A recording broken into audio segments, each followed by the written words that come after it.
masu sauraron mu barkanmu da warhaka.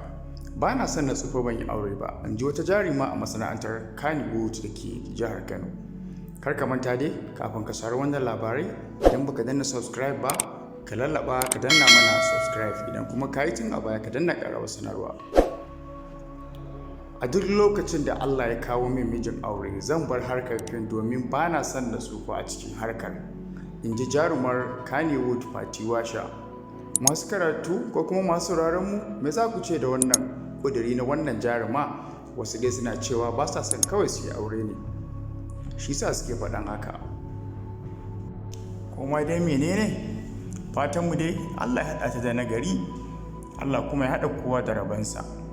Kar ka manta dai a ƙarshe ka lallaba ka danna mana subscribe idan har baka subscribing ba, sannan kuma ka danna ƙararrawar sanarwa domin samun ƙwarin gwiwar tura maka videos makamantan wannan na masana'antar Kannywood da kuma sauran labarai na gida da na waje. Mun gode.